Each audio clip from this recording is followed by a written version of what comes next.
नमस्कार। ये channel झरका across window eighty को डॉक्टर एस सुखदेव आपण को स्वागत करुच्ची। आज मो रम्य रचना व रम्य कथन आपण जहाँ रही एक कौतूहल भली लगे हूँ पी पोरु सोप सतरे एक विचित्र ढंग से शीर्षकटी रही औषध को आपको बुझेदेवी। ता पूर्व मुझे कही रखे मोर प्रथम आद्य कथन रे पॉडकास्ट नंबर 1 रे जहाँ लिखी जहाँ कही गच माने गच फूल गच माने कांदिले से आपण श्रद्धा मु अनेक थर पाई आपण कमेंट जरिए मु खूब उत्साहित से आपको धन्यवाद। तेरे एवं आसवा मोर आज शीर्षक पीपुर सोप संपर्क ये एक रोचक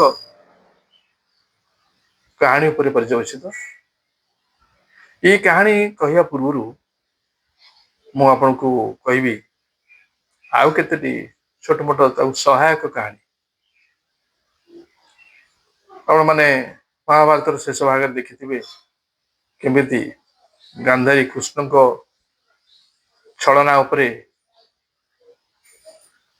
विषोद्गार कही जे मोर 100 पुओ तू मारलु कृष्ण तोर 100 पुओ भी चली घटना चक्र ताई जड़े द्वारका नाश गला जो कथाटी सतरे जल द्वारका बुड़ीगला कादम्बरी रसपान करी समग्र जादव कूल एवं पुओ माने 100 पुओ माने से भी चलीगले। एटी गोटे मदर कुप्रभावटा ये अवस्था नहीं गला समाज विशृंखला सृष्टि कला सेपरी आउ गोटे इतिहास गले आउ गोटे कथा से चीन ने घटी से इतिहास तार ख्यात हूँ अफिम युद्ध 1 एवं 2 से इंग्रेज माने किपरि भाव से देश लोक दिन दीपर ठकी धन संपत्ति बही नौले से कथा रही से माने इंग्लैंड रु आणुले अफिम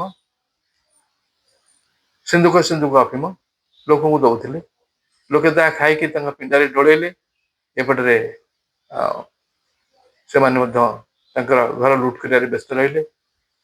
यही कथा को जड़े लक्ष्य कर देशर ना हूँ डॉक्टर सन एटसन जे देशर एक महात्मा लोक नाना ढंग से कथा बुझे आम भूल बाट को जाऊे आम संस्कृति नष्ट होम देशर प्रगति नष्ट हो फेरी आस से लोक मान भर गोटे आंदोलन सृष्टि करता जो जहाज आसुवा सिंधुक सिंधुक अभिमुख नष्ट कराइला कहुए अभिम युद्ध 1 एवं अभिम युद्ध आंग्लो चाइना वार अभिम युद्ध 1 अभिम युद्ध 2 कि ये कथा पर आमे आसवा आमर शीर्षक पीपो सोप को ये से दुष्ट शक्ति से मद थिला महाभारत युद्ध रे भी से मद कथा रही आमे बर्तमान आसवा आमर सांप्रतिक गणतंत्र रे से की अवस्था रही गणतंत्र तो नुहे जिते गप कह जो समय से हे तो निहाती 100 वर्ष तल गप गणतंत्र परिपुष्ट है एक राज्य थिला प्रजा माने से खूब भल बास करते चाषबास इत्यादि समस्त ठीक ठाक ढंग होता गरीब सरल निष्पापी लोक मैंने चाषबास कर निजे बंचुले देश को धन धान्य पूरण करुले खूब सुख शांति थिला से राज्य पाखरे गोटे राज्य से राज्यर लोके आंकरे लोलुप दृष्टि पकड़े जोटा उन्नति कर ठीक भाव ग्रहण कर पारे जहाँफल से ତା ଭିତରେ ପଶିଲେ ସେତେବେଳେ ସେ ଦେଶର ସେମିତି ସ୍ପାଇଂ ବା ଯୋଉଟା ଆମର ଗୁପ୍ତଚରଗିରି ବିଶେଷ ନଥିଲା। କଣ ଘଟଣା ଘଟୁଛି ଯେମିତି ଭାରତ ପାକିସ୍ତାନ ଭିତରେ ଆମର ଘଟୁଛି ସେ ପ୍ରକାର କିଛି ନଥିଲା। ତ ସେମାନେ ପଶି ଆସିକି ସେ କଣ କଲେ କହିଲେ ତମେ ସବୁ ଏମିତି ଗୋଟେ ଗଧ ଭଳି କଣ ଖଟୁଛ? ଆରେ ଜୀବନ ତ ଅଛି ମାନେ ମରିବ ନିଶ୍ଚୟ, ସୁଖରେ ମର, ଗଧ ଭଳିଆ ଖଟି ଖଟି ଖଟି ଖଟି ମରିବ। ଆମର ଯେମିତି ଭାଗବତରେ ଅଛି, ମୟୂରେ ଥିବ ଯେତେ ଦିନ ଆନନ୍ଦ କରୁଥିବ ମନ, ସେଇଭଳି ଢଙ୍ଗରେ କଥାଟିଏ କହି ସେମାନଙ୍କୁ ବୁଝେଇ ଦେଲେ ଆମେ ମାନେ ଆମଠୁ ଭଲ ଜିନିଷ ଆମେ ତିଆରି ଆଣିଛୁ, ଗୋଟେ ମୋଦକ, ଖୁବ ଖୁସିରେ ରହିବ ସେ ମୋଦକ ଖାଇଲେ, ଆତ୍ମଶାନ୍ତି ମୋଦକ, ତେଣୁ ସେ ତମେ ତାକୁ ଖାଅ, ଆମଠୁ ନିଅ। ଏଇ ସାଧାରଣ ଲୋକ ବୁଝିପାରିଲେନି, ତାଙ୍କଠୁ ସେ କିଣିଲେ, କିଛି କିଛି ପଇସା ବି ଦେଲେ। ତା ଫଳରେ ଦେଖାଗଲା ଯେ ଧୀରେ ଧୀରେ ଧୀରେ ଧୀରେ ତାଙ୍କର ଏ ଖାଇବା ସଂଖ୍ୟା ବଢିଲା। ଏଇ ପରମାନନ୍ଦ ଯୋଉ ମୋଦକ, ସେ ମୋଦକ ଶେଷରେ ତାଙ୍କ ଦେଶରେ ଏପରି ଅଳସୁଆ ସଂଖ୍ୟା ବଢେଇ ଦେଲା ଯେ ସେ କେହି ବିଲ ବାଡିକି ଗଲେନି। ଦେଶ ତାଙ୍କର ରାଜ୍ୟର ସମସ୍ତ ବିଲ ବାଡି ସବୁ ପଡିଆ ପଡିଲା। ସେମାନେ ସବୁ ପିଣ୍ଡାରେ ପଶି ଢଳେଇଲେ। ଯାହାକୁ ରଜା ଏବଂ ମନ୍ତ୍ରୀମାନେ ସବୁ ଦେଖିଲେ। ରାଜା କହିଲେ କଣ କରାଯିବ, ଲୋକ ତ ଅଳସୁଆ ହେଇଗଲେଣି, ତାଙ୍କୁ କଣ କେମିତି କରିବା, ଏ ଅଳସୁଆକୁ କେମିତି ଦମନ କରାଯିବ, ମନ୍ତ୍ରୀ ତମେ କୁହ।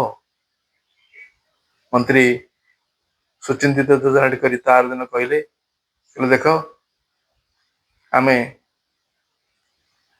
କିଛି କିଛି ଆମେ ପ୍ରାୟ 100 ଖଣ୍ଡେ ବଡ ବଡ ଲମ୍ବା ହଲ୍ କରିଦିଅ, ତାପରେ ଛଣ ଛପର ଦିଅ, ତା ତଳେ ଛଣର ବିଛଣା କରିଦିଅ, ଲୋକମାନଙ୍କୁ ଡେଙ୍ଗୁରା ପିଟି ଡାକ ଯେ ରଜା ଘରେ ଖାଇବା ପିଇବା ହଉଛି 15 ଦିନ ଧରି, ସେମାନେ ଆସନ୍ତୁ, ଖାଆନ୍ତୁ, ପିଅନ୍ତୁ, ରହନ୍ତୁ, ତାପରେ ତାର ନିଦାନ କଥା ଆମେ ଚିନ୍ତା କରିବା।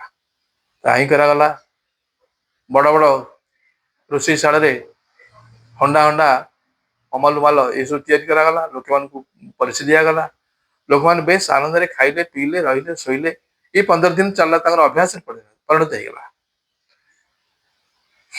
ଦିନେ ତାଙ୍କର ଦେଖିଲେ ସେ ରାତିରେ ଶୋଇଛନ୍ତି, ଘୁମୁରି ମାରି ଶୋଇଛନ୍ତି, ଭଲ ଖାଦ୍ୟ ପଡୁଛି, ଦେଖିଲେ ଯେ ହଠାତ୍ ତାଙ୍କ ଘର ଗୁଡା ସବୁ ଜଳୁଛି। ଛଣ ଛପରର ଘର, ବିଛଣା ବି ଛଣ ଛପରରେ ହେଇଛି। କଣ କରିବ, ହଠାତ୍ କିଛି ଲୋକଙ୍କ ମୁଣ୍ଡକୁ ବୁଦ୍ଧି ଦେଖାଗଲା ନାହିଁ। ହଠାତ୍ ବହୁ ଲୋକ କଣ କଲେ ନା, ସେ ଘରର କବାଟ ଇତ୍ୟାଦି ଭାଙ୍ଗି ସେମାନେ କଣ କଲେ ନା ବାହାରକୁ ପଳେଇଗଲେ। ଏମିତି ଆସ୍ତେ ଆସ୍ତେ ଆସ୍ତେ ଆସ୍ତେ ପ୍ରାୟ ସବୁ ହଲ ମାନଙ୍କରେ ନିଆଁକୁ ଦେଖି ଡରି ପଳେଇଗଲେ ବାହାରକୁ। କିନ୍ତୁ ସେଠି ରଜା ଗୋଟେ କଥା କହିଥିଲେ, କହିଲେ ଦେଖ ଯୋଉମାନେ ତ ବାହାରକୁ ପଳେଇଯିବେ, ମନ୍ତ୍ରୀ କହିଥିଲେ କଥା, ମନ୍ତ୍ରୀ ମଧ୍ୟ ସେଥିପାଇଁ ଲୋକ ନିଯୁକ୍ତି କରିଥିଲେ। ଆଉ କେତେ ଜଣ ରହୁଛନ୍ତି ତାଙ୍କୁ ତମେ ନେଇ ଆସିବ, ତାଙ୍କୁ ମାରିବା ପାଇଁ ଦବନି। ତାହା ହିଁ ହେଲା। ଦେଖାଗଲା ଯେ ସମସ୍ତେ ଚାଲି ଯାଉଛନ୍ତି, ମାତ୍ର 2 ଜଣ ରହିଛନ୍ତି, 2ଟି ବନ୍ଧୁ ପାଖେ ପାଖରେ ଶୋଇଛନ୍ତି। ନିଆଁ ମାଡି ଆସୁଛି ଭୟଙ୍କର ଭାବରେ, ତାର ଲେଲିଆନ ଜିଆ ବିସ୍ତାର କରି ଜଣଙ୍କର ପିଠି ଭୟଙ୍କର ପଡିଗଲାଣି, ଫୁଟୁକା ହେଇଗଲାଣି, ଅସହ୍ୟ ହେଇଯାଉଛି ତାର ତାତି। ସେ କହୁଛି ଅନ୍ୟ ବନ୍ଧୁକୁ ଶୋଇପଡ, ଶୋଇପଡଟାକୁ ସେତିକି ସମୟ ସେ ଦେଇପାରୁନି, ଏତେ ଅଳସୁଆ ହେଇଛି, ସେ କହୁଛି ଶୋପ। ଅନ୍ୟ ଜଣ ବନ୍ଧୁ ମଧ୍ୟ ଶୁଣୁଛି, ସେ ମଧ୍ୟ ତାର ପ୍ରତ୍ୟୁତ୍ତର ରଖୁଛି, କଥାବାର୍ତ୍ତା କରିପାରୁନି। କଥାବାର୍ତ୍ତା କରିବ କିଏ, ଏତେ କଷ୍ଟ ହବ। ତେଣୁ ସେ କହୁଛି ନାଇଁ ନାଇଁ, ପ୍ରଥମ ଜଣଙ୍କୁ ମୁଁ ଭୁଲ କହିଲି, ପ୍ରଥମ ଜଣକ କହୁଛି ଯେ ପିଠି ପଡିଗଲା, ପିଇପୋ। ଅନ୍ୟ ଜଣକ ତାର ଉତ୍ତର ଦଉଛି ଶୋପ, ଅର୍ଥାତ୍ ଶୋଇପଡ। ତେଣୁ ଲୋକ ଏପରି ଅଳସୁଆ ଅବସ୍ଥାରେ ପଡିଗଲେ ଯେ ଶେଷରେ କଥା ବି କହିପାରିଲାନି, ଏତେ ଅଳସ ପଣିଆ ବଢିଲା, ଶେଷରେ ତାଙ୍କୁ ଏ ଅବସ୍ଥାକୁ ପଡିଲା। ମନ୍ତ୍ରୀ ସେମାନଙ୍କୁ ବାହାର କରି ଆଣିଲେ, ସେ ହତଭାଗ୍ୟଙ୍କୁ ବାହାର କରି ଆଣିଲେ। ରଜା ଘରକୁ ସେ ଗଲେ, ଅନ୍ୟମାନେ ଚାଲିଗଲେ, ତାଙ୍କୁ ନିଜ ଜାଗାକୁ ଫେରିଲେ, ଚାଷବାସ କଲେ, ଆନନ୍ଦରେ ରହିଲେ। ତାଙ୍କୁ ରଜା କହିଲେ ହଉ ତମେ ତାଙ୍କର ଭଳି ଯୋଉମାନେ ଚାଲିଗଲେ ତାଙ୍କର ଭଳି ଯାଇ କୃଷି ଇତ୍ୟାଦି କରିକି ଆନନ୍ଦରେ ରହିବ, ନା ଶୁଳିରେ ବସିବ। ତାପରେ ଶୁଳିଟା କି ଭୟଙ୍କର ସେ କଥା ତାଙ୍କୁ ବୁଝେଇ ଦିଆଗଲା। ଶୁଳିଟା ଏଭଳି ଅତି ନିର୍ମମ ଭାବରେ ଲୋକଙ୍କୁ ମାରି ଦିଆଯାଏ, ତମେ ସେଇଟା ଭୋଗିବ ନା ଯିବ ସେଠିକି। ଶେଷରେ ସେ ରାଜି ହେଲେ, କହିଲେ ନାଇଁ ଆମେ ଚାଲିଯିବୁ, ଆମେ ଶୁଳିରେ ବସିବା ପାଇଁ ରାଜି। ସେମାନେ ଫେରିଗଲେ। ତାଙ୍କ ସ୍ଥାନ ଏଠି ଅଳସୁଆ ରୋଗର ଦମନ ହେଇଗଲା। କିନ୍ତୁ ଆଜିକାଲିର ଯୋଉ ସମ୍ପ୍ରତି ସମାଜ, ସେ ସମାଜରେ ଏତେ ଦୁଷ୍ଟାମି ମଦ ଇତ୍ୟାଦି ଗାଁ ଗାଁରେ ବ୍ୟାପିଛି ଯେ ଦୁଷ୍ଟ ଶକ୍ତିରେ ଏତେ ପ୍ରଭାବ ଦେଖାଦେଲାଣି ଯେ ସେଥିରେ ମଧ୍ୟ ଲୋକଙ୍କ ଅଳସୁଆ ପୁଣିଆ ବଢୁଛି। ଲୋକଙ୍କର ସରକାରଙ୍କ ଦ୍ୱାରା ମାଗଣା ଖାଦ୍ୟର ବଜାର ବଢୁଛି। ନିଃଶୁଳ୍କ ପୁରାପୁରି ସମସ୍ତେ ଖାଇବ ପିଇବ। ଏପରିକି ମଧ୍ୟ ଗୋଟେ ଭୋଟ ଦେବା ସମୟରେ ପ୍ରାୟ କିଛି ଦିନ ମଧ୍ୟ ମିଳିଯାଉଛି ତାକୁ ମାଗଣା ମଦ। ତେଣୁ ଏଇଥିରେ ଲୋକମାନେ ଭୟଙ୍କର ଭାବରେ ଅଳସୁଆ ହେଇଯାଉଛନ୍ତି। ତେଣୁ ସେ ଅଳସୁଆପଣରୁ ଯଦି ସେମାନଙ୍କୁ ରକ୍ଷା ନ କରାଯାଏ ତାହେଲେ ଏମାନେ ବି ଦିନେ ସେଇ ପିଠି ପଡିଗଲା ପରେ ପିଇ ପକଉଥିବେ, ତାର ପ୍ରତିକ୍ରିୟାରେ ଅନ୍ୟ ଜଣେ କହୁଥିବ ସୋପ। ତେଣୁ ଏ ଅବସ୍ଥାରେ ଲୋକଙ୍କୁ ରକ୍ଷା କରିବା ଦରକାର। ସେଥିପାଇଁ ସମସ୍ତେ ସଜାଗ ହବା ଦରକାର। ଏଇଟା ହଉଛି ଇଏ ଗପର ମେସେଜ। ମୁଁ ଏ ମେସେଜକୁ ଲକ୍ଷ୍ୟ କରି ମୁଁ ମୋର କବିତାଟିଏ ଲେଖିଛି, ଗୋଟେ ଓଡ଼ିଆରେ, ଗୋଟେ ଇଂରାଜୀରେ ବି କରିଛି। ମୁଁ ତାକୁ ବର୍ତ୍ତମାନ ଆବୃତ୍ତି କରୁଛି। ଓଡ଼ିଆଟା ହଉଛି, ତାର ଶୀର୍ଷକ ଆଳସ୍ୟ ତୁମକୁ। କହ ଏ ଆଳସ୍ୟ କଣ ତୁମର ସମ୍ପତ୍ତି, ଏହା କି ତୋ ସୁଖାଦ୍ୟ ନରମ ସୁପାତି। ସାବଧାନ ଥା ସମୟ ଭାରି କ୍ରୂର, ବୋହୂଙ୍କୁ ଚାପିକି ଥୋକେ ଉଠନ୍ତି ଉପର। ଦେଖ ସଜା ସେଠି ନିଃଶୁଳ୍କ ଦ୍ରବ୍ୟର ସମ୍ଭାର। ତୁମେ ବଶୀଭୂତ ତାଙ୍କ ଇଚ୍ଛାର କିଙ୍କର, ଭୋକା ପରି ଜଳାନା ଜୀବନ ଜମା। ପିପୋ ସୋପ କହିବାର ନାହିଁ, କାହିଁକି ହେବ ନିକମା। ତାର ରେଣ୍ଡରିଂ ଟ୍ରାନ୍ସକ୍ରିଏସନ ମର୍ମାନୁବାଦ ମୁଁ କରିଛି ଇଂରାଜୀରେ। ତାର ଶୀର୍ଷକ ହଉଛି ଇଣ୍ଟରୋଗେଟିଂ ଆଇଡଲନେସ। ହି ଆଇଡଲନେସ, what property you really hold? Is not that free stroll, fine food, and cosy bed? Be aware of the present, spying to steal your right, pushing back majority, lifting few to sky height. Look there, some showcasing all allure essential. Never drag feet forward to grab their free alms. You are slave to their vested interest already. Stay away and stop fumbling, you two idiots. Nothing to peep, nothing to soap, nothing to be trendy. ଏତିକିରେ ମୋର କବିତା ଆବୃତ୍ତି ସରୁଛି। ମୋର ମଧ୍ୟ ଆଜିର କଥନ ସରୁଛି। ଆପଣମାନଙ୍କୁ ଅନୁରୋଧ, ଆପଣଙ୍କୁ ଯଦି ଭଲ ଲାଗିଥାଏ ସବସ୍କ୍ରାଇବ କରିବେ ଏବଂ କମେଣ୍ଟ କରିବେ।